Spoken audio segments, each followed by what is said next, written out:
a fin de que no se Espera que no, colapse. espera que ya me pongo en un chat, que salgo espera. Bien, vamos a Jorge, empezar entonces. yo te digo, Doy la palabras bienvenida a en todos. y te tengo que mandar, Jorge, por favor, te mando el silencialo a mensaje. Marcelo. No sé si vos podés Eso hacer es lo que eso. estoy tratando de hacer. De la captura de capital. Esos tres últimos números. Ahí está. Bueno, como les decía, bienvenidos a, a esta última clase grabada. Después hemos de tener otros Zoom privados, donde ustedes van a poder evacuar sus dudas con respecto a lo que susciten las distintas clases que habrán de ver y que seguramente están viendo. Les ruego me disculpen a aquellos que abundan a preguntas en el WhatsApp privado. La verdad es que yo tenía pensado justamente hacer el Zoom para no tener que estar respondiendo todo el tiempo las preguntas que me hacen ustedes de forma privada en WhatsApp, porque si no, es como que yo siento que no termino mi día nunca.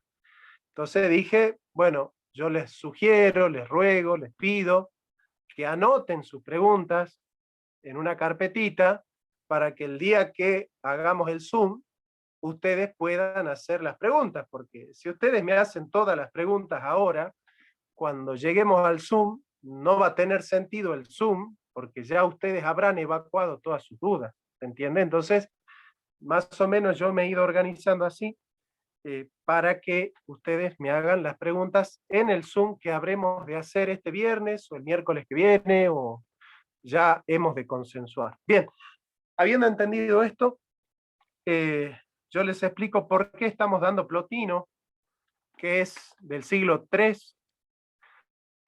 cuando en realidad nosotros venimos de hacer una gama histórica hasta llegar a Sloterdijk.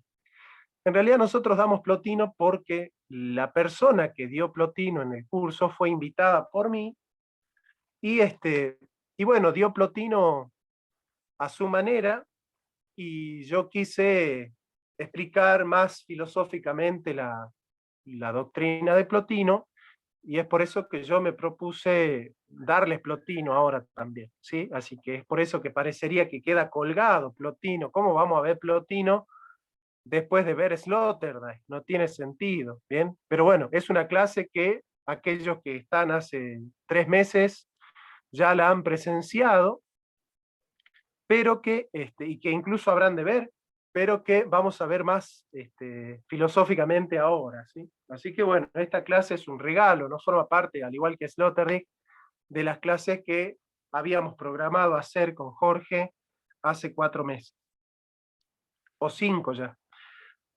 Bien, Plotino, como ya les dije, es un autor del siglo III, después de nuestro Señor Jesucristo. Es un autor que pertenece al neoplatonismo.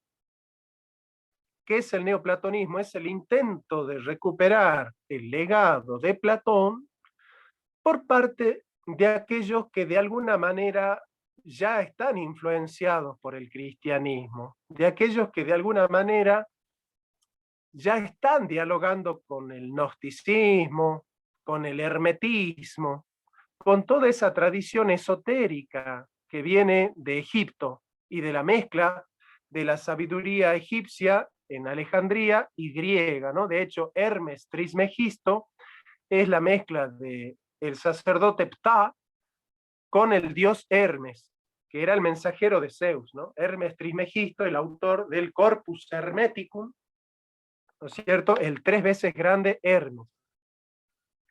Bueno, estos neoplatónicos van a dialogar con la mística, van a dialogar con la mística cristiana, con el gnosticismo, con la hermética, y van a desarrollar una doctrina filosófica a la luz de ese diálogo con la mística, con el gnosticismo, con el hermetismo, ¿sí?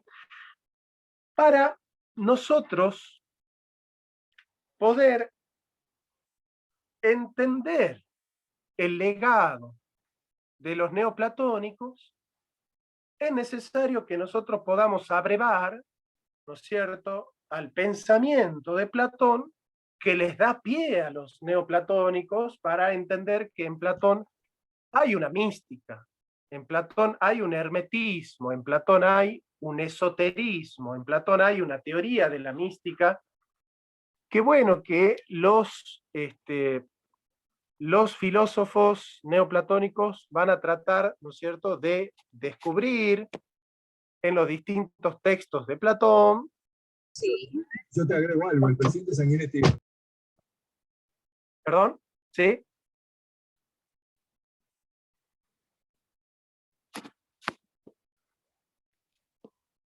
Parecería que alguien quería agregar algo.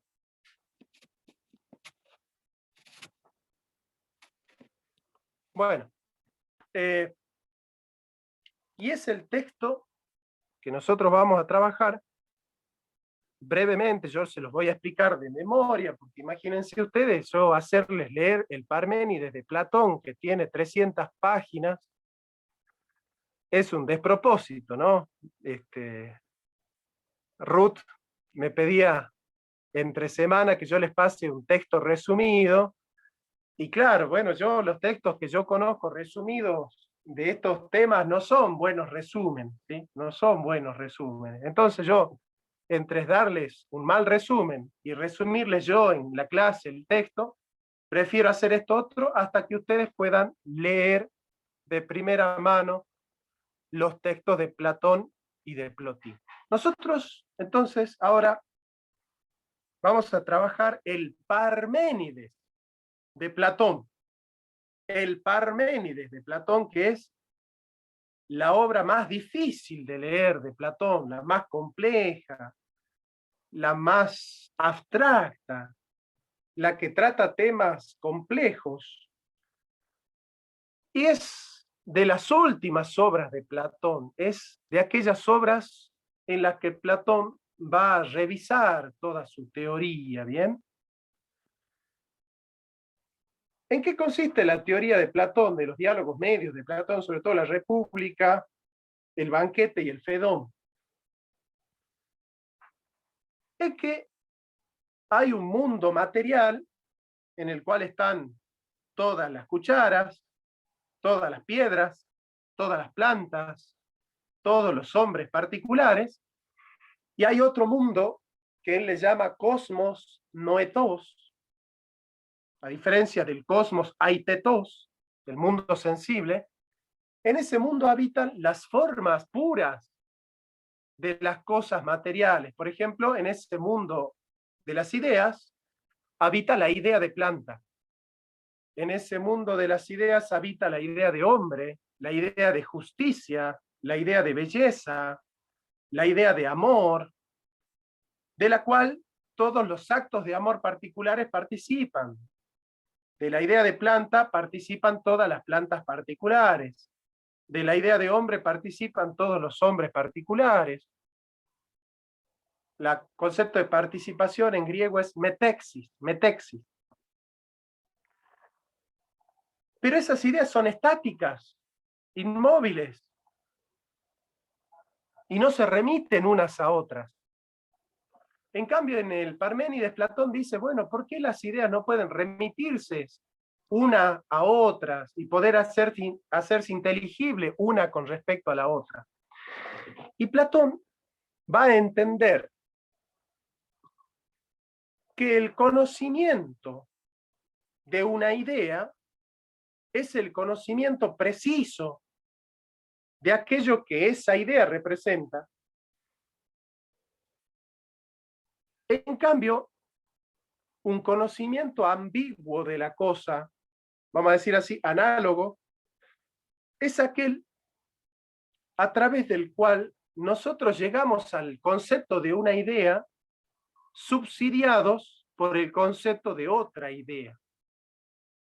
Entonces Platón va a decir, entender una idea es entenderla a la idea en sí misma, no en cuanto que esa idea se remite a otra idea.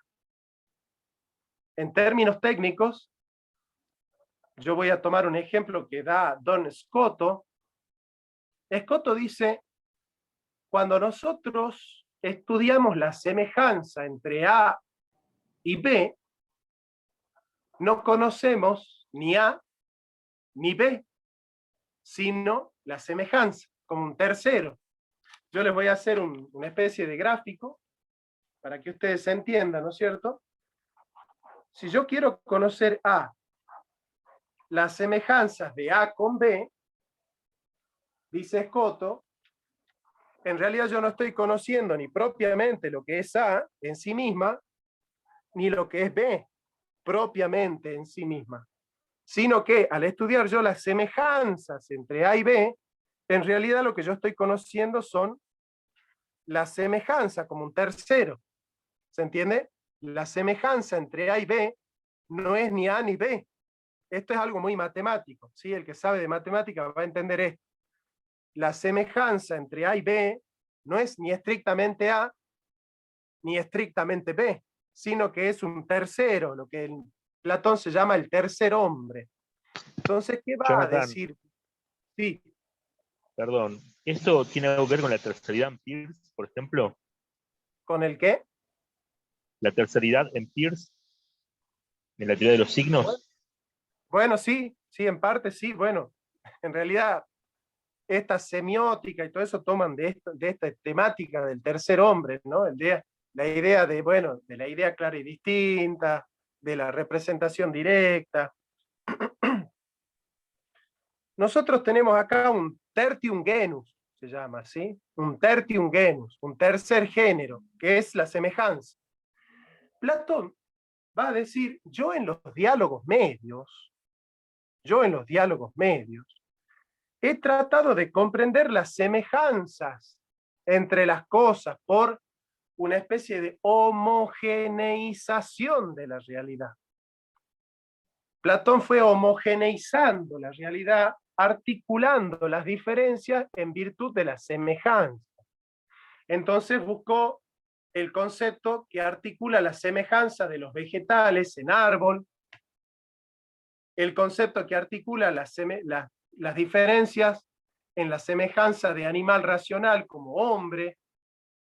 En este sentido, Platón fue homologando la realidad, ¿no es cierto?, perdiendo de vista la singularidad concreta en pos de una semejanza categorial, de una semejanza esencial, de una semejanza de la especie, del género o la diferencia específica.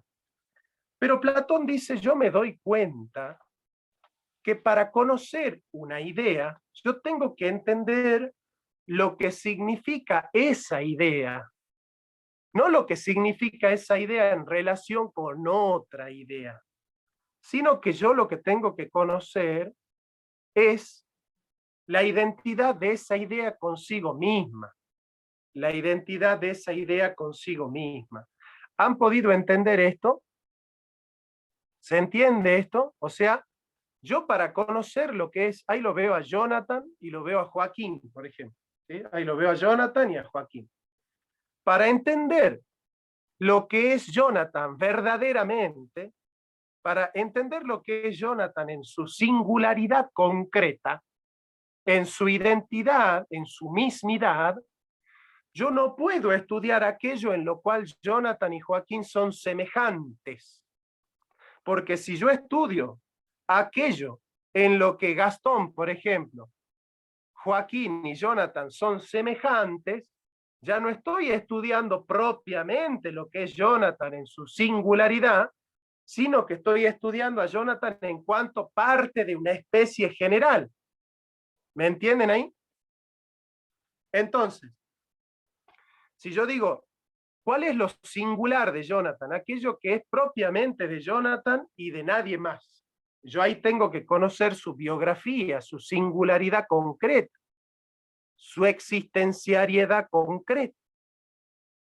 Lo propio de Jonathan, aquello que hace que Jonathan sea Jonathan y no Joaquín, y no Gastón, y no Lucas. ¿Se entiende? Ahora, si yo para decir lo que es Jonathan en su singularidad digo que él es un ser viviente, bueno, esa categoría no está expresando la singularidad, está expresando la universalidad de Jonathan. porque no le es propio de Jonathan, es decir, no es un patrimonio exclusivo de Jonathan, el predicado de la animalidad viviente, racional y política. ¿Me entienden hasta ahí? Bien. Entonces Platón dice, conocer una cosa es conocer su quiridad, su representación singular y concreta. Su representación singular y concreta. No aquello en lo que esa idea es semejante con otra idea. Bien, ya no voy a repetir porque ya se ha entendido lo que yo quiero decir. Ahora vamos a avanzar. Entonces Platón dice, si conocer una idea no es conocer lo que esa idea tiene de semejante con otra idea, o aquello por lo cual otra idea hace inteligible a esta idea, es cierto que las ideas se participan unas a otras, se remiten y se autorremiten y se autorrelacionan. Se pregunta Platón en el Parménides, ¿cuál es aquella idea que está por encima de todas las otras ideas, de la cual todas las otras ideas se desprenden, y es una idea que se remite a sí misma y que no necesita para ser inteligida de ninguna otra idea? Vamos de nuevo porque es muy difícil. Vamos de nuevo. Dice Platón, ¿cuál es aquella idea que está por encima de todas las otras ideas y de la cual todas las otras ideas vienen, y que es una idea que no necesita para ser inteligida, para ser comprendida en su predicado esencial, no necesita de ninguna otra idea para ser esta idea inteligida? ¿Vamos bien? Entonces, Platón va a ir haciendo una especie de navegación de las distintas ideas para ver, bueno, cuál es la idea madre, cuál es la idea suprema, cuál es la idea de todas las ideas. Porque si bien es cierto que nada particular en el mundo de las ideas puede ser entendido sino en virtud de que esa cosa particular participe de una idea universal, también es cierto que en el mundo de las ideas todas las ideas participan unas de otras. Bien, entonces Platón dice, ¿cuál es la idea de la cual todas las otras ideas participan, pero que esta idea, que es la suprema, no participa de ninguna otra idea? Perdón que yo sea muy repetitivo, perdón que yo sea muy cansador, pero son ideas muy difíciles que si yo no la explico muchas veces y de muchas maneras, ustedes no lo van a entender, porque es un tema muy difícil que los especialistas en Platón a veces no entienden. Entonces, hay una idea, que es la idea suprema, de la cual todas las otras ideas participan, ¿no es cierto? Todas las ideas participan de esta idea, pero esta idea, como es la idea suprema, no participa de ninguna otra idea. ¿Se entiende? Esta idea suprema no participa de otra idea, sino que todas las ideas participan de esta idea suprema. Bien, va a decir Platón, ¿cuál es esa idea? Vayan escribiendo cuál les parece a ustedes que es esa idea de la cual todas las ideas participan, pero que esta idea no participa de ninguna otra idea. Entonces, si esta idea no participa de ninguna otra idea, no va a ser inteligida por otra idea, sino que va a ser inteligida en sí misma. Bueno, Juan nos acaba de escribir el ser. Juan y Aarón dicen el ser. Etna dice el alma. A ver, vayan tirando. Joaquín dice el ser. Paulina dice el pensar. A ver si alguien se juega con otra idea. César dice el ser. A ver, ¿quién más se la juega? Joaquín dice la existencia. Marcelo dice el bien. El bien. Bueno, ¿quién más? Acá estamos dentro de lo que en filosofía y metafísica se llama la deducción de los trascendentales. La deducción de los trascendentales. Juan dice Dios. Juli dice Dios. Ruth dice, no sé el nombre. Bueno.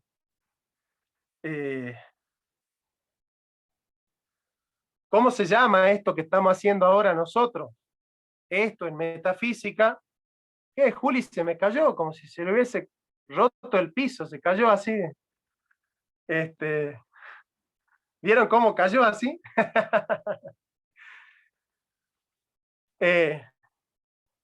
Esto en metafísica se llama la deducción de los trascendentales. Estamos deduciendo cuáles son las categorías que están al fondo de toda la realidad. Al fondo de toda la realidad. Por ejemplo, la categoría de azul puede ser la categoría que está al fondo de toda la realidad, y no, porque no toda la realidad es azul. La categoría de alto puede ser la categoría de todas las categorías, no, porque la categoría de alto no está en el fondo de toda la realidad. Ahora, la categoría de ser puede ser la categoría de todas las categorías, y la verdad que sí, porque la categoría de ser está al fondo de todas las categorías, porque todas las categorías son. Entonces el ser es un trascendental. Entonces todo lo que han dicho que el ser es un trascendental tienen razón. Pero Marcelo dijo el bien, y el bien también es un trascendental, porque todas las cosas en la medida en que son lo que son buenas. Son buenas porque son lo que son, ¿se entiende? El hombre es verdaderamente hombre. Y al ser el hombre verdaderamente hombre, en cuanto que hombre es bueno, porque es lo que es, y ser bueno es ser lo que uno es. ¿Se entiende? Entonces, el bien, la categoría de bonum, también es un trascendental. Ruth nos dice la razón. La razón no puede ser un trascendental. ¿Por qué? Porque esta lapicera no participa de la razón y sin embargo existe. Entonces esta lapicera está fuera de la categoría de razón. O sea que la razón no puede ser un trascendental. Ahora, ¿esta lapicera es? Sí es. Entonces, el ser es un trascendental. Esta lapicera, en cuanto que es lo que es buena. Metafísicamente es buena. No estamos hablando de buena moralmente. Estamos hablando de buena metafísicamente. Ser bueno metafísicamente es ser lo que es. Bien. El ser y el bien son trascendentales. La belleza también es otro trascendental para Platón. ¿Por qué? Porque todas las cosas, en cuanto que son y que son lo que son bellas. Son bellas. En cuanto que remiten a la estructura ontológica de un orden. Y como la palabra belleza viene de cosmética, y la palabra cosmos significa orden, todo ente que está ordenado en cuanto que es lo que es bello.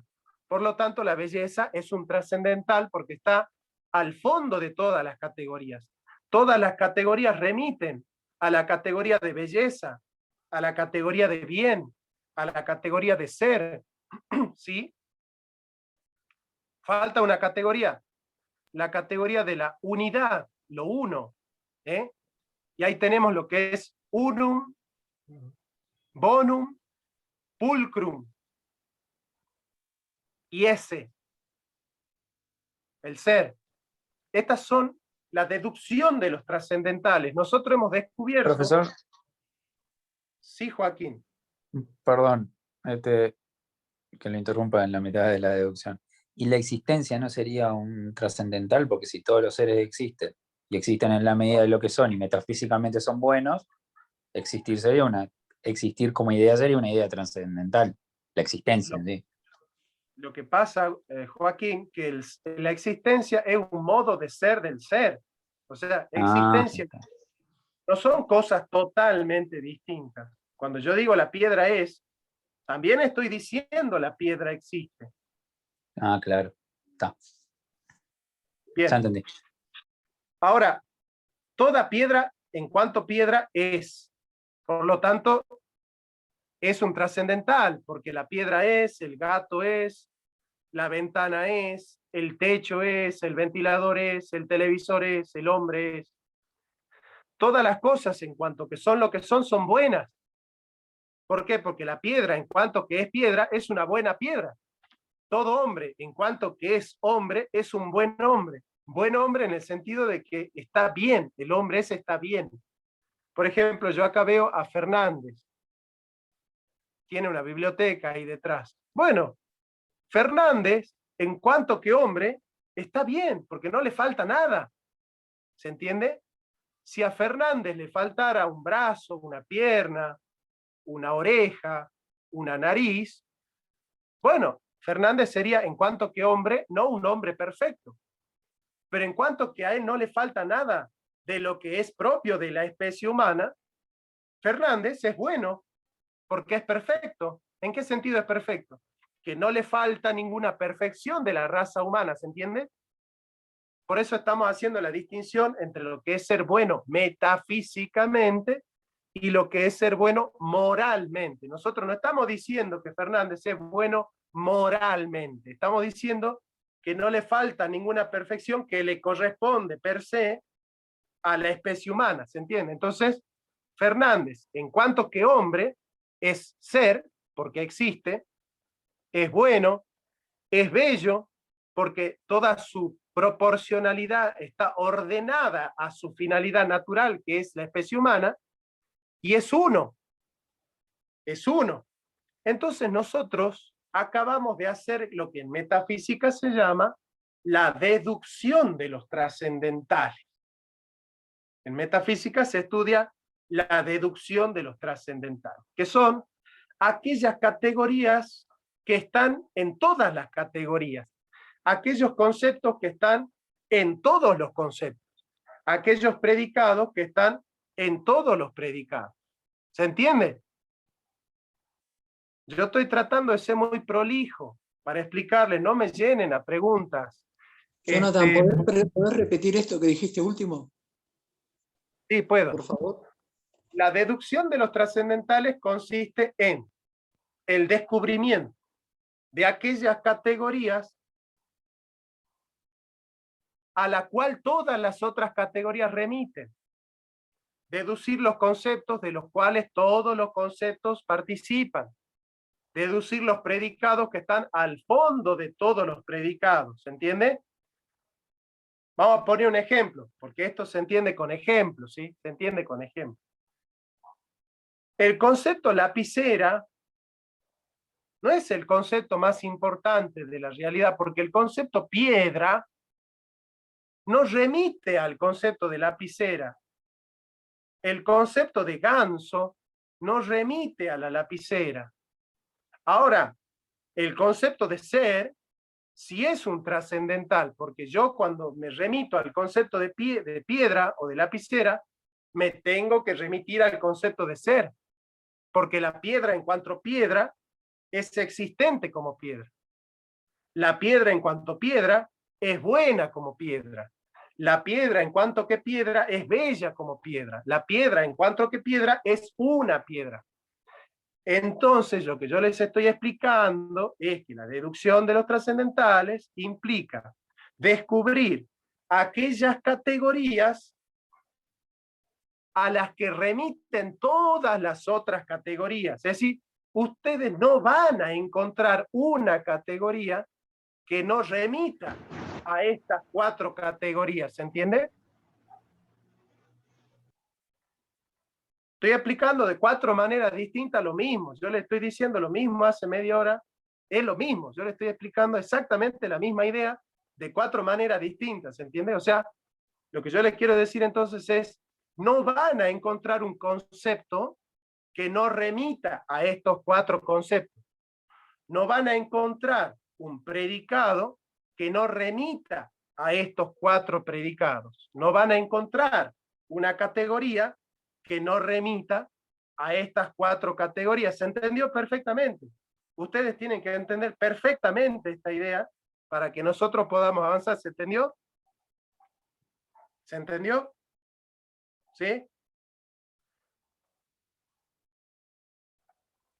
Bueno, no, nosotros que ya tenemos estas 4, vamos a ver ahora, vamos a dar un pasito metafísico y vamos a decir cuál de estos 4 trascendentales, que en Platón son ideas, cuáles de estas 4 ideas, cuál idea es la más importante, cuál es esa idea que es participada por las otras 3, pero que ella no participa de ninguna otra. ¿Cuál es la idea de todas las ideas? Aquella idea que para ser inteligida no necesita de otra idea para ser inteligida, sino que es inteligida en sí misma. ¿Se entiende? ¿Se va entendiendo por dónde vamos?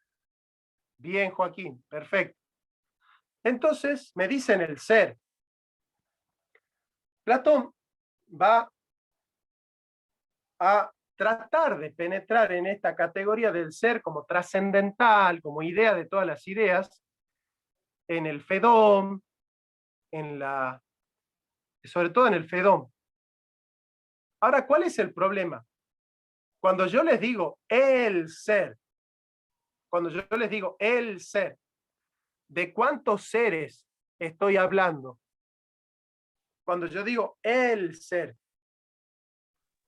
¿qué otra idea se va a colar para ser inteligible?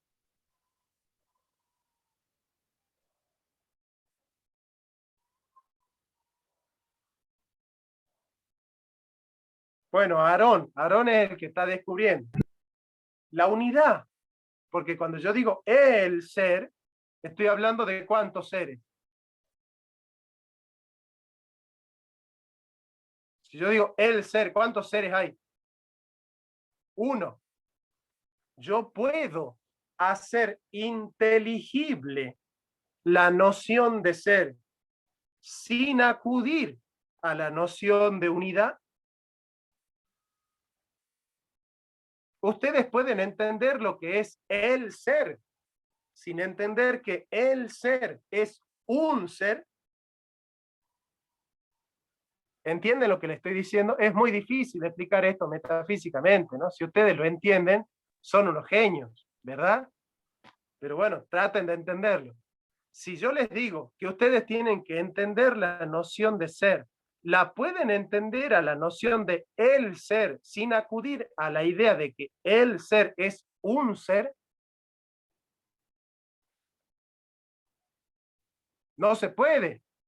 No se puede. Para entender lo que es el ser, es necesario entender la categoría de la unidad, porque el ser es un ser. ¿Estamos bien? Bueno, o sea que el ser no puede ser la idea de todas las ideas.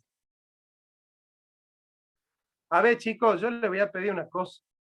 No se adelanten a la clase. Vamos, así, en la clase en la que estamos ahora, vamos a navegar y a transitar el momento de esta clase, ¿sí? Después vamos a hablar de la belleza, después vamos a hablar de la unidad, ¿sí? Pero nos quedemos ahora en esto, porque si no ustedes me empiezan a revolear frases como cachetada de loco, ¿sí? Tratemos de que no sea cachetada de loco, digamos, ¿sí? Vamos tranquilos, en filosofía vamos cocinando de a poquito. Disfrutemos del plato principal, del postre, de la ensalada, vamos disfrutando de a poquito la filosofía. No empiecen a revolear cosas, presten atención a lo que estamos desarrollando. Porque en filosofía hay que tener una serenidad para el pensar, ¿eh? Una serenidad para el pensar. Lo que los griegos llaman ataragia, una imperturbabilidad. Bien. Nosotros ya vamos descubriendo con Platón, en el Fedón, que no se puede colocar a la categoría de ser como la categoría máxima. como la idea madre y suprema de todas. ¿Por qué? Porque para ser inteligible la idea de ser, yo me tengo que remitir a la idea de uno. Con lo cual, yo tengo que hacer inteligible una idea, la de ser, con otra idea, la de unidad. Y Platón está diciendo que la idea de todas las ideas es aquella idea que es inteligible por sí misma y que no necesita del subsidio de otra idea para ser entendida a sí misma, ¿se entiende? Entonces, como la idea de ser no puede ser explicada por sí misma, porque para ser inteligida necesita participar de la idea de unidad, entonces la idea de ser no puede ser la idea de todas las ideas, no puede ser el trascendental de todos los trascendentales. Entonces, ¿qué hace Platón? Descarta la idea de ser como la idea madre, la descarta, la deja fuera, dice, la idea de ser no puede ser la idea más trascendental de todas. ¿Me siguen hasta ahí? Ahora entonces, ¿qué hacemos? Vamos a otra idea, vamos a otra idea. Ahora ya descartamos la idea de ser, no es la idea de ser. La idea de ser no es, la dejamos afuera. Vamos a la idea de bien. En el libro La República, Platón se va a encargar de descubrir si la idea de bien es la idea más importante de todas las ideas y a la cual todas las ideas remiten como la idea más importante. ¿Por qué Platón va a descubrir que la idea de bien tampoco puede ser la idea trascendental? Porque la idea de bien solo puede ser inteligida en virtud de participar de la idea de ser. Porque la idea de bien es buena en cuanto que es, en cuanto que existe.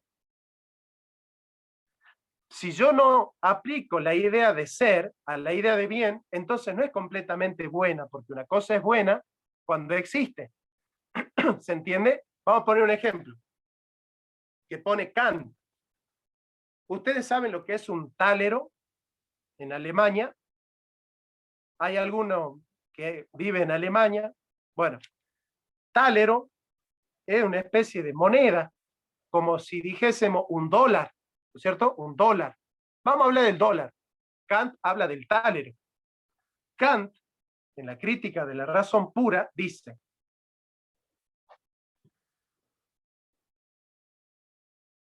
"100 táleros reales no son más que 100 táleros pensados en cuanto a su noción, a su esencia.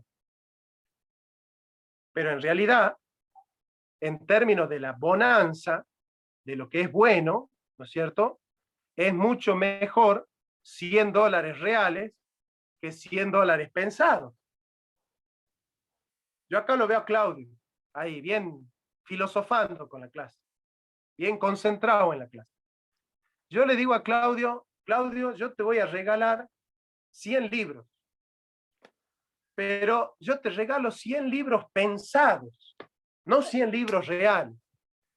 ¿Qué me va a decir Claudio? No, profe, a mí no me interesan los libros pensados, los libros imaginarios, a mí me interesan los libros concretos.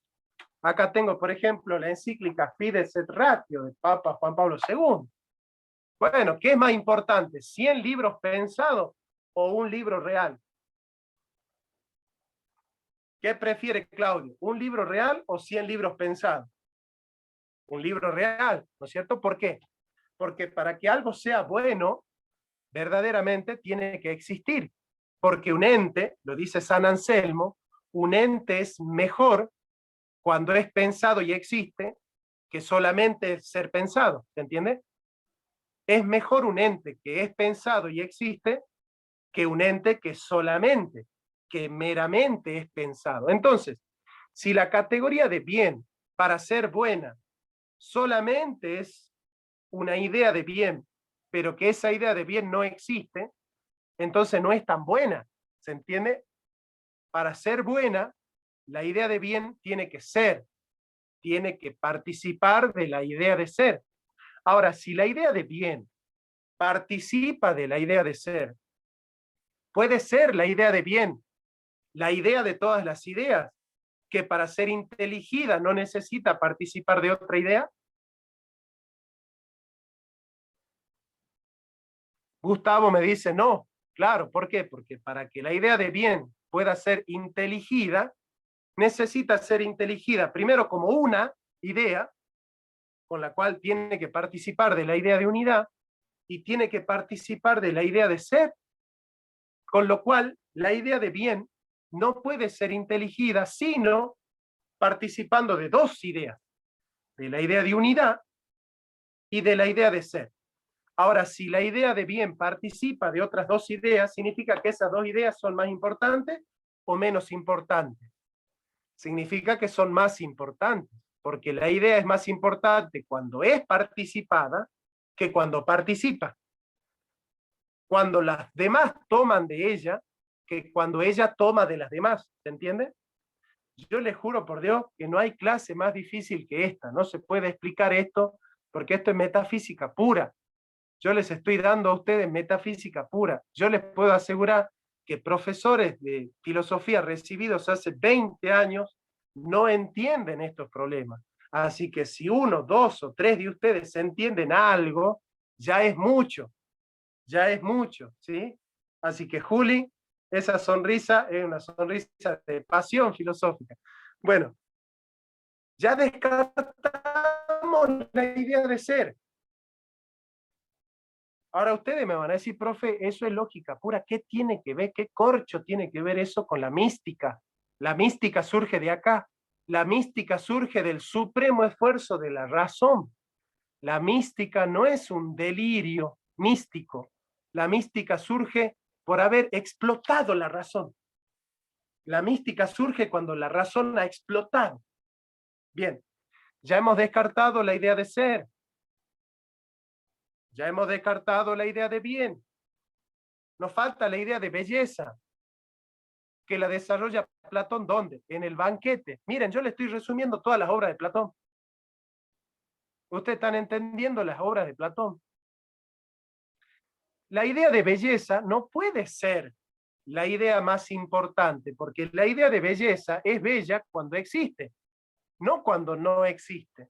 Porque es más bella una cosa que existe que una cosa que no existe, ¿no es cierto? Es así.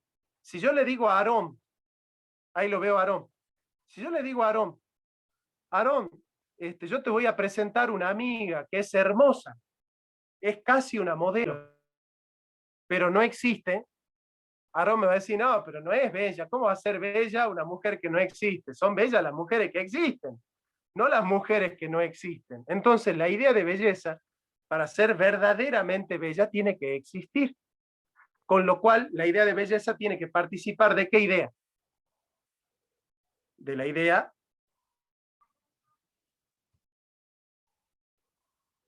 entonces no puede ser la idea de todas las ideas, ¿se entiende? No puede ser la idea más perfecta, como dice Edna. Muy bien. ¿Me van siguiendo en el análisis o se están perdiendo, che? ¿Más o menos me siguen? Ahí lo veo a Marcelo, ahí lo veo a William, que hace ahí caras de no sé si está entendiendo o no está entendiendo. Bien, Marcelo, bien, Marcelo. Entonces, la idea de belleza, para ser inteligida, tiene que participar de la idea de unidad, de la idea de ser y de la idea de bien, porque no hay belleza que no sea buena. O yo le pregunto a Marcelo, Marcelo, ¿qué es mejor, ser bello o ser feo? Y Marcelo que me dice, no, es mejor ser bello que ser feo. Aunque bueno, nosotros que no participamos mucho de la belleza, nos conformamos con la inteligencia, ¿no? Ahí Aarón se ríe. Bueno, entonces, ya hemos descartado la belleza, hemos descartado el bien, hemos descartado el ser. Entonces, ¿qué idea nos queda? ¿Qué idea nos queda como esa idea que está bien, Jonathan? Muy bien. La idea de uno. Ahora, la idea de uno, para ser inteligida, tiene que participar de otras ideas, porque si es así, le decimos a Platón, fracasaste, Platón, no hay una idea suprema. Todas las ideas se necesitan unas a otras, y no puede haber una que no necesite de otra. La idea de uno participa de la idea de belleza y no necesariamente. La unidad puede estar más allá de la belleza. ¿Por qué para ser uno tengo que ser bello? No necesariamente. Ya superamos esa. No necesita participar de la idea de belleza. ¿Necesita participar de la idea de bien? No, porque la idea de unidad también se aplica al mal. El mal también es. Entonces, la idea de unidad está más allá del bien y del mal. Eso lo toma del dios Abraxas. Pero eso lo vamos a ver en otro momento. O sea que la idea de unidad está más allá del bien y del mal, está más allá de la belleza y de la fealdad, pero la idea de unidad necesita participar de la idea de ser.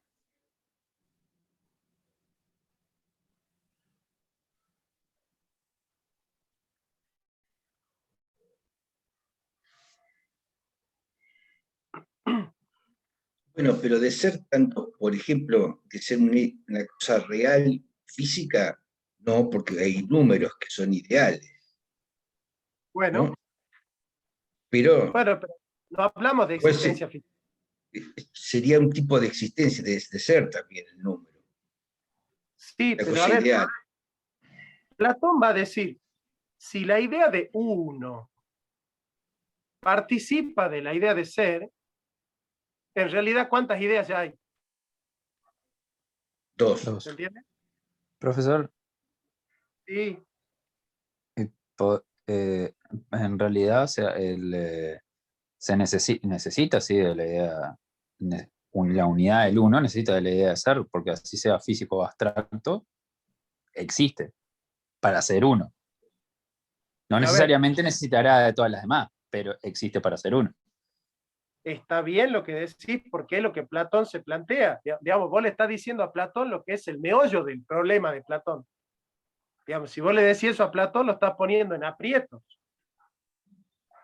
Pero si el uno no es, directamente no existe y no es un trascendental, está complicado. Bueno, vamos de a poquito. Marcelo tiene razón. En realidad usted tiene razón, ¿sí? Mm.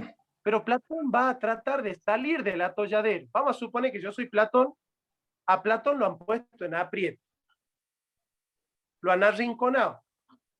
Como se dice, lo han puesto entre la espada y la pared. A Platón. Lo tienen acorralado a Platón.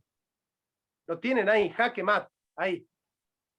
Bueno, ¿qué va a hacer Platón? Platón va a decir que la idea de unidad para ser una no puede participar de ninguna otra, porque es necesario que para que la idea de unidad pueda ser inteligida en sí misma, que no acuda de ninguna otra idea, porque si la idea de unidad participa de la idea de ser, entonces ya no hay una idea, hay dos ideas. Entonces, es una condición necesaria de la idea de unidad que sea una, ¿se entiende? Y para que sea una, no puede ser inteligida por otra, porque si esa idea es inteligida por otra, ya no es una idea, son dos, son tres, son cuatro. Entonces Platón dice, la idea de unidad está más allá del ser, del bien y de la belleza. ¿Por qué? Porque es ese uno absoluto que es tan única y tan singular que no puede participar de ninguna otra, y de la cual todas las otras participan, porque el ser es uno, el bien es uno, la belleza es una, pero el uno no es. Dice Platón, aquella idea, miren, estamos llegando a algo muy sorprendente, aquella idea que le da origen a todas las ideas, aquella esencia que le da origen a todas las esencias, no existe. Aquello de lo cual viene toda la realidad, que es múltiple, es uno, pero ese uno no existe. Yo necesito que alguno me ponga cara de que se le rompió la cabeza, de que se le está explotando la cabeza. ¿Cómo puede ser? ¿Y La cómo nada, puede, surge todo. cómo puede salir algo de la nada? Bueno, ahí está el problema metafísico de Platón. ¿Cómo puede ser que de este uno que está más allá del ser hayan venido todas las cosas que son? ¿Cómo puede ser que de este uno que está más allá del bien surjan cosas buenas? ¿Cómo puede ser que este uno que está más allá de la belleza surjan cosas bellas? Ahí Claro, nos estaría, ¿cómo es posible que un universo surja de la nada? ¿Cómo? Bueno, Es posible. Es una locura. bueno, ahí ahora nos se dan estaría cuenta. remitiendo a la teoría del caos griego, que en sí mismo es un dios, que es la nada, donde surgen todas las cosas, básicamente. Acá surge por primera vez en la historia el nihilismo.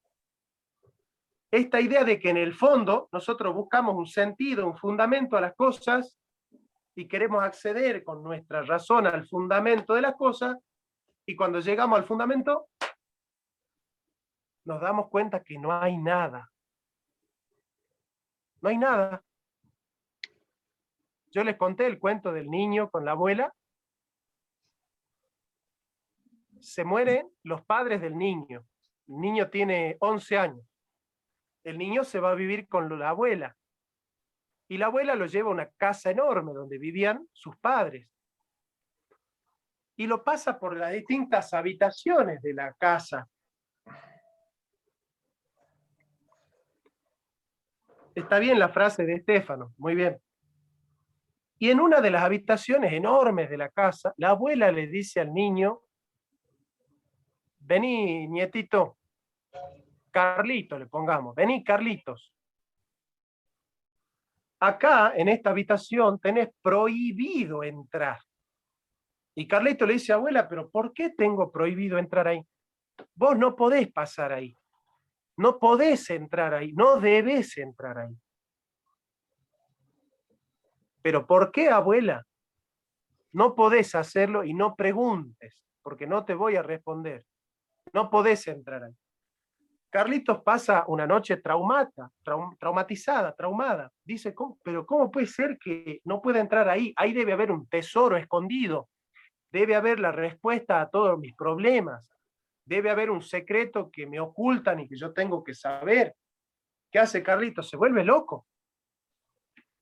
Se vuelve loco por saber qué hay en esa habitación. ¿Y qué hace Carlitos? En un ataque de locura, de psicosis, la mata a la abuela. No digamos muchas, 120 puñaladas. Y le saca la llave, abre la puerta de la habitación y cuando abre,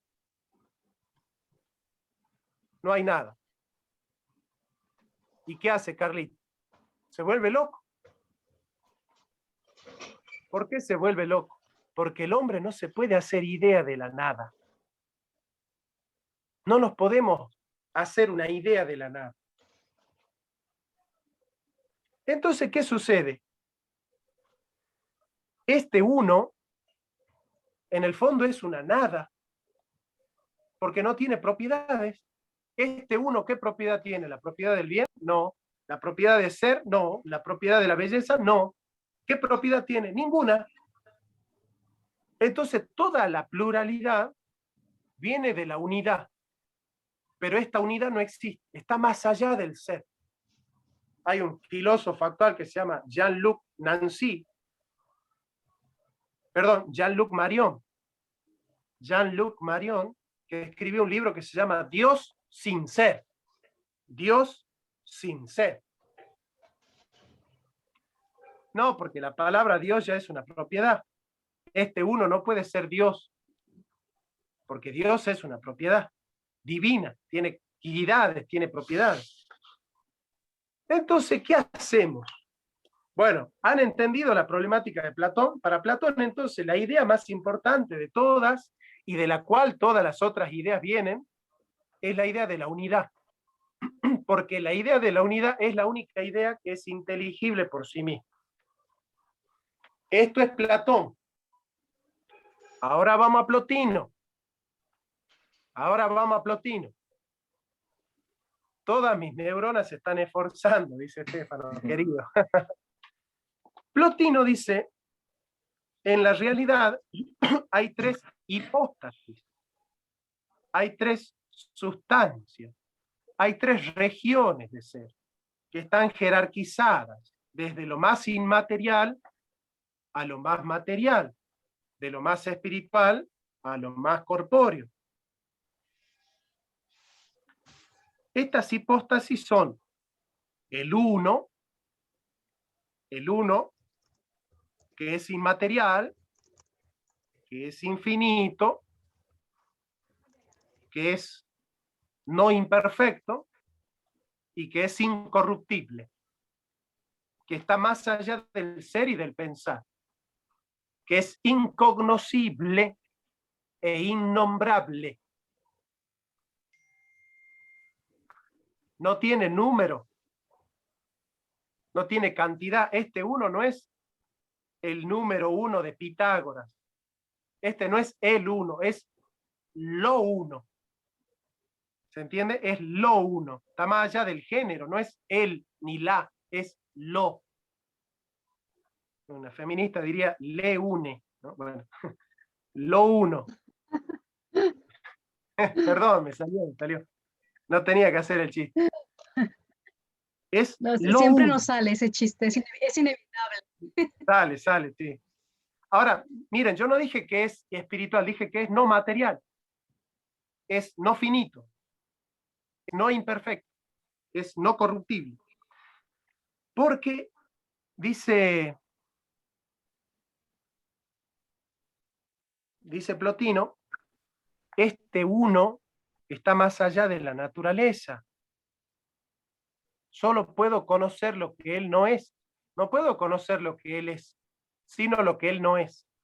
Entonces yo conozco las propiedades de las cosas y que son imperfectas, y yo deduzco que este uno no es imperfecto como las cosas, ¿te entiendes? Yo, por ejemplo, ahí lo veo a William, y yo digo, William es imperfecto porque se muere. Bueno, el uno es inmortal. Ahora, ¿de dónde yo entiendo qué significa ser inmortal? Si lo único que yo entiendo es la muerte. Entonces, ¿qué significa la inmortalidad? La negación de la imperfección de la muerte. ¿Qué significa la inmaterialidad? La negación de la imperfección de la materia. ¿Qué significa la incorruptibilidad? La negación de la imperfección de la corruptibilidad. Entonces es la predicación negativa. La predicación negativa en la mística supone que nosotros de Dios no sabemos lo que es, sino que solo sabemos lo que Él no es. Porque Santo Tomás le va a llamar por vía de la remoción. Nosotros no sabemos lo que las cosas son. Perdón, no sabemos lo que el ser es, sino lo que no es, dice Santo Tomás. Bien. Ahora, acá Plotino va a hacer un giro importante, que yo se los voy a enseñar muy someramente porque es un tema muy difícil. En Platón y en Aristóteles, Dios, en Platón el Dios es el demiurgo y en Aristóteles es el primer motor inmóvil, son parte de la naturaleza. Son parte de la naturaleza, porque naturaleza es fío y fío es ser. Physis viene de fío y fío viene de ser. El pretérito imperfecto del verbo ser en español, ¿cómo se dice? Fui.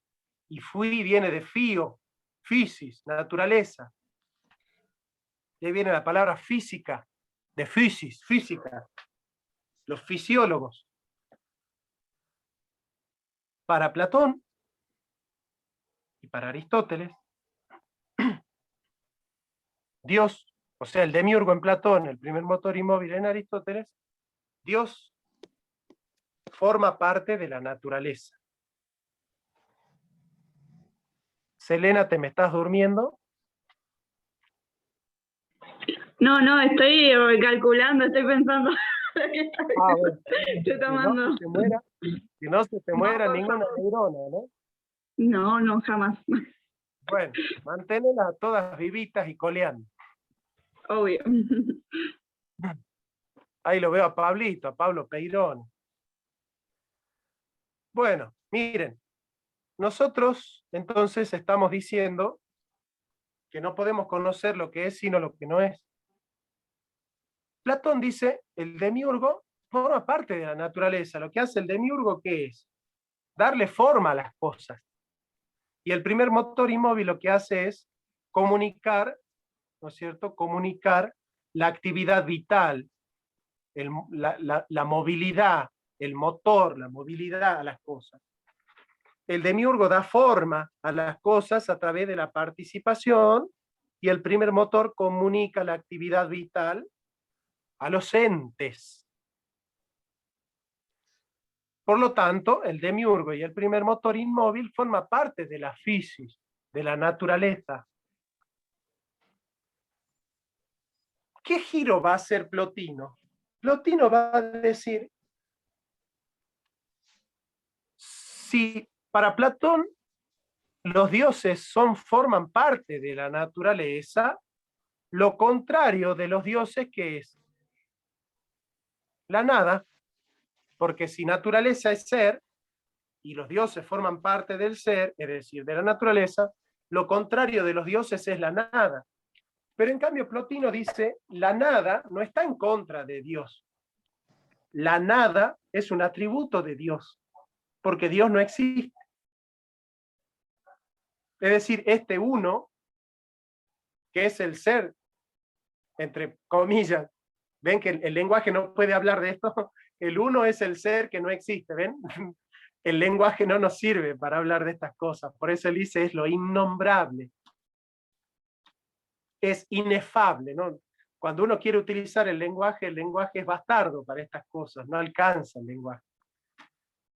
Este ser, ¿ven? Este uno está más allá de la naturaleza, está fuera de la naturaleza. ¿Y por qué? Porque lo contrario de lo natural no es la nada, sino lo sobrenatural. Este ser es sobrenatural. Acá ya está jugando la teología cristiana. Es sobrenatural. Giovanni Reale va a decir, es un super ser. Es un super Dios. Pero en realidad yo digo, es un no ser, es un no Dios. El uno es un no ser, es un no Dios. Por eso Jean-Luc Marion dice, Dios sin ser. Dios sin ser. ¿Y saben quién va a retomar esto? Kierkegaard. Porque Kierkegaard dice, ¿saben por qué creo en Dios? Dice Kierkegaard. Esto es algo muy místico, ¿no? Dice Kierkegaard, ¿saben por qué creo en Dios? Porque no existe. ¿Se entiende? ¿Ustedes creen en las piedras? No. ¿Por qué? Porque ustedes saben lo que es una piedra. Porque la piedra está ahí. Yo no creo que esto es una lapicera. Yo sé que esto es una lapicera. Yo no creo que esto es un libro. Yo sé que esto es un libro. Nosotros no creemos en las cosas. Nosotros a las cosas las conocemos. No las creemos. ¿Por qué conocemos las cosas? Porque existen. ¿Por qué creemos en Dios? Porque no existe. Y está bien que no exista. Está bien que Dios no exista. Y es porque Dios no existe que nosotros debemos creer en Él, dice Kierkegaard. Por eso es absurdo probar la existencia de Dios, porque Dios no tiene por qué existir. Nadie cree en Dios porque existe, dice Kierkegaard. Bueno, te rompe todo, ¿no? Esto te rompe todos los modelos, los esquemas mentales. Bueno, esta es la primera hipóstasis, la hipóstasis del uno, ¿no? El demiurgo forma parte de la naturaleza en Platón. Este uno divino en Plotino no forma parte de la naturaleza. El primer motor forma parte de la naturaleza en Aristóteles, este uno no. Ahora, el demiurgo solamente lo que hace es darle forma a las cosas, pero no les da existencia. El primer motor le confiere movimiento a las cosas, pero no existencia. Este uno le confiere existencia a las cosas. No las mueve, tampoco les da forma. Las cosas fueron creadas por este ser, ¿ven? Por este uno, que no es. Las cosas son por participar de algo que no es. Y este ser que no es, las crea por emanación. Por emanación, ahí viene el concepto de emanación en Plotino. Bien. Este uno es único, singularísimo, vida propia, irrepetible, singular, lo totalmente otro, lo incomprensible, lo innombrable, lo inaccesible. Está más allá del número, del tiempo y del espacio, de las categorías. No existe, no está, no tiene tiempo ni lugar. No puede ser nombrado ni pensado, no puede ser encontrado.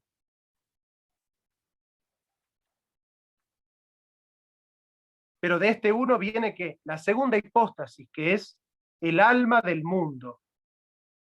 Si este uno es la actividad del pensar, el alma del mundo es el pensamiento. Si este uno es cogito, el alma del mundo es cogitatum. Si este uno es pensamiento, el alma del mundo es lo pensado. ¿Y qué es lo pensado? Las formas platónicas. Las formas platónicas son ideas, ¿no es cierto? Esas ideas son ideas ¿de quién? Del pensar. ¿Y quién piensa? El uno. ¿Y el uno en qué piensa? En sí mismo. Como dice Aristóteles, ese uno es noetis, noetos, noetis. Pensamiento que se piensa a sí mismo. Entonces, si este uno es pensamiento, la segunda hipótesis es lo pensado. ¿Y qué es lo pensado? La idea. ¿Y qué es la idea? La forma. ¿La forma de qué? De las cosas. Ay, Ruth me está poniendo una cara que me obliga a explicar. A ver. Ruth participa de una esencia que hace que Ruth sea ser humano y no piedra, y no gato, y no loro. ¿Sí? Eso que hace que Ruth sea persona humana y no piedra es una forma sustancial, una esencia. Hay algo que la determina esencialmente. Esa esencia participa de una idea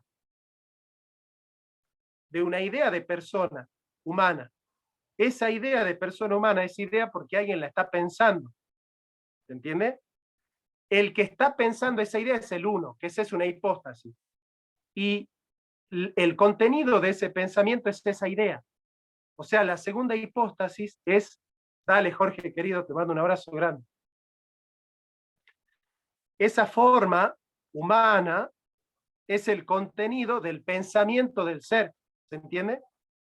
El uno piensa, esa es la primera hipóstasis, y el producto de ese pensamiento es la idea.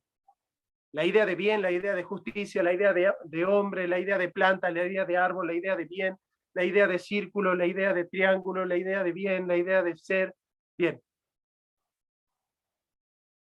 Entonces, ¿cuál es la segunda hipóstasis? La forma, el pensamiento, lo pensado, el contenido del pensamiento del uno. ¿Se entiende? El uno piensa en la primera hipóstasis y el contenido de ese pensamiento es la segunda hipóstasis. Esa segunda hipóstasis es la forma de las cosas, es decir, es el alma de las cosas.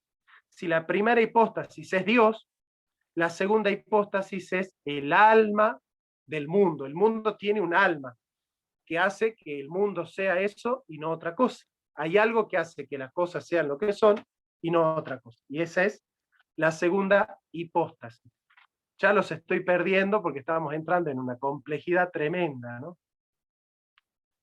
Y la tercera hipóstasis es el cuerpo de ese alma. El cuerpo de ese alma es el mundo. ¿Se entiende? Por ejemplo, Ruth es tercera hipóstasis. ¿Por qué? Porque Ruth es un singular que tiene cuerpo, que participa de una forma pura. Y esa forma pura es idea del uno. ¿Se entiende? Vamos de nuevo. Ruth tiene materia. La materia de Ruth se llama cuerpo. Ruth es una hipóstasis, es la tercera hipóstasis. ¿Por qué? Porque Ruth es el mundo, está en el mundo material. ¿Y Ruth por qué existe en el mundo material? Porque participa de la idea de hombre, de ser humano, en el mundo de las ideas. ¿Y por qué hay una idea en el mundo de las ideas? Porque el uno las pensó. Ahí están las tres hipóstasis. La hipóstasis de lo material, que es el mundo, la hipóstasis de lo formal, que son las ideas, y la hipóstasis del uno, que es el Dios. Volvemos a las categorías de todo el seminario: Dios, alma, mundo. Con este esquema que ha construido Sinusía como grupo de filosofía, se entienden todos los filósofos. Entonces, ¿qué dice Plotino para terminar? Porque si no les reviento la casa. El uno debe advenir nous, o sea, entendimiento, para generar las formas. Perdón, el uno, que es la hipóstasis la primera, debe advenir nous, que es la hipóstasis segunda, para generar las formas. Y el nous debe advenir alma para generar las cosas materiales. Es decir, las cosas materiales vienen del alma, el alma es el pensamiento del nous, y el nous es el pensamiento del uno. O sea, el nous viene del uno, y las cosas materiales vienen del nous. Entonces las cosas materiales son el mundo, el nous es la forma, es el alma de las cosas, el alma, la forma de las cosas, y el uno es el que piensa la forma de las cosas.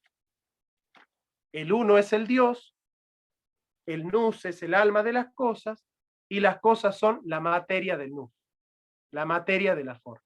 Bueno, hasta acá hemos llegado con Plotino. Pensé que no iba a poder explicar esto. No, ustedes no saben, no se puede explicar, estas cosas no se pueden explicar. ¿Cómo se explica a un filósofo que está diciendo que son cosas inexplicables? Digamos, díganme ustedes cómo se explica algo que un filósofo dice esto es inexplicable. ¿Cómo se explica lo inexplicable? ¿Cómo se le pone palabra a lo inefable? Bueno, nada. El supremo esfuerzo del pensar. El supremo esfuerzo del pensar.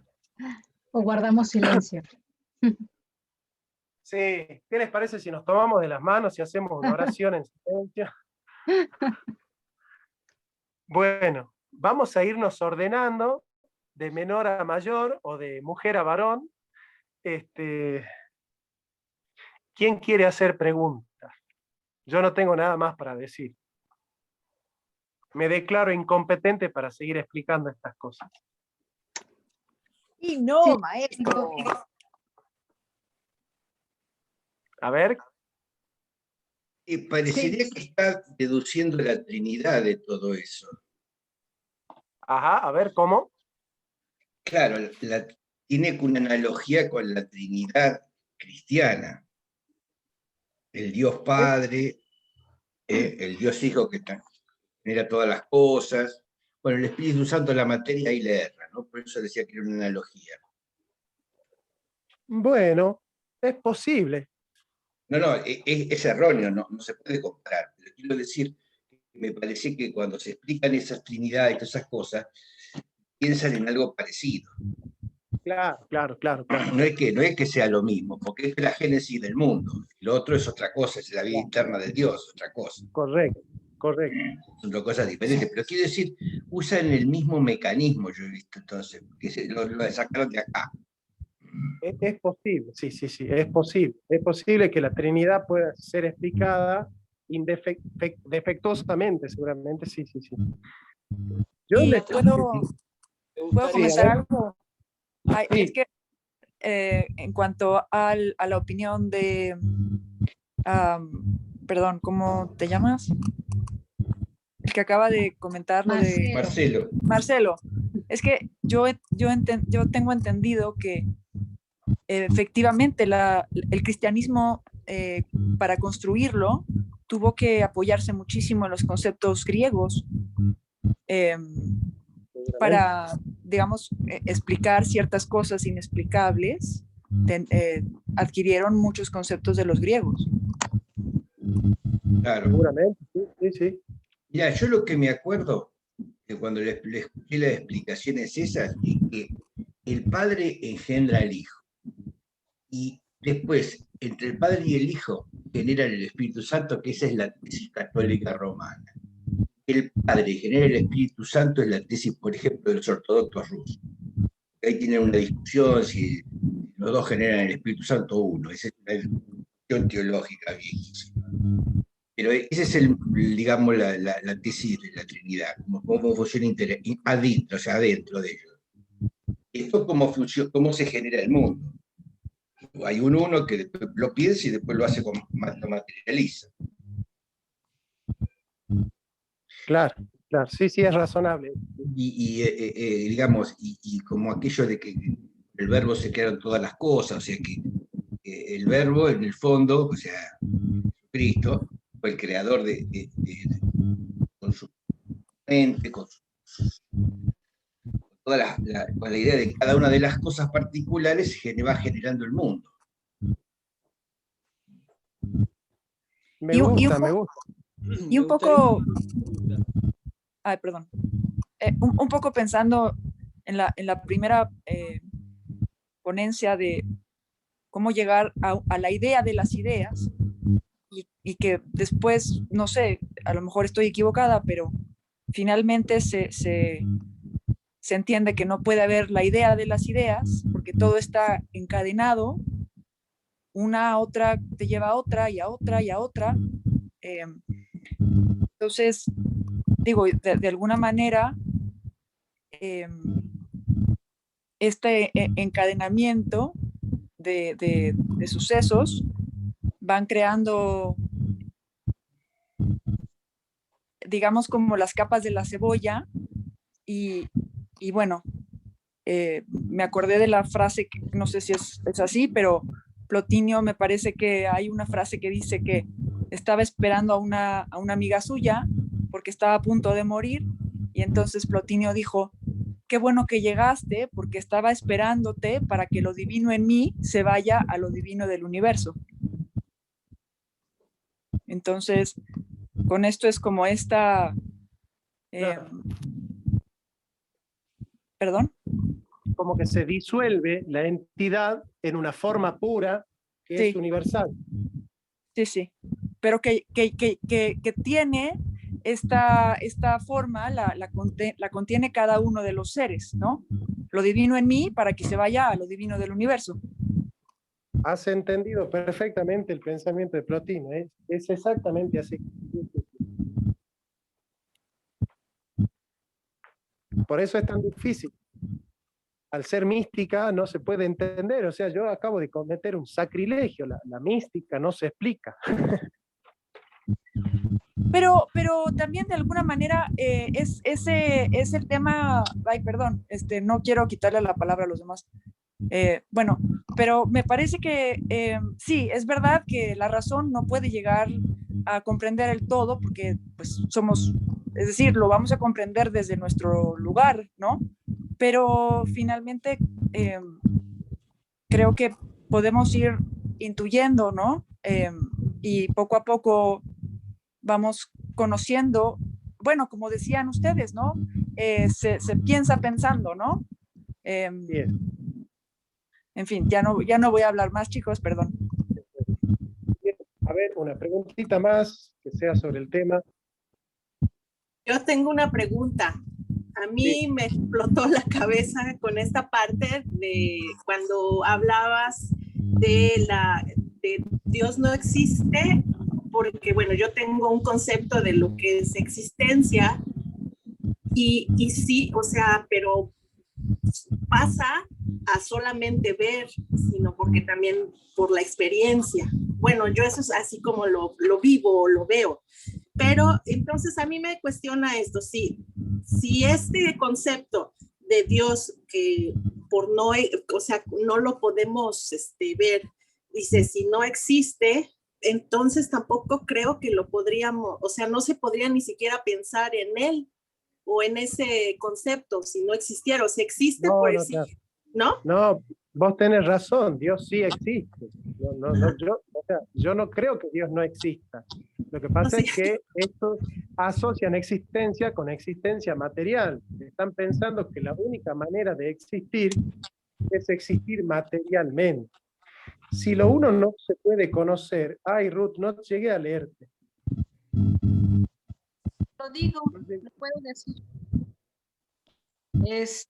si lo uno no se puede conocer porque es incognoscible, entonces, ¿cómo es que se llegó a conocer? Es decir, ¿cómo pueden llegar a esta pues, conclusión o disertación? Yo no soy filósofa y tengo muchos vacíos, pero tengo esa duda. Eso es lo que se le dice cuando alguien dice la verdad no existe y es verdad que no exista, o el uno es incognoscible y yo les aseguro que no se puede conocer. Bueno, si no lo podés conocer, ¿cómo sabes que existe el uno? Bueno, cosas así que efectivamente se cae en una aporía. Se cae en una aporía, evidentemente. Porque conocemos el uno a través del todo, ¿no? O sea... Claro, por la vía negativa.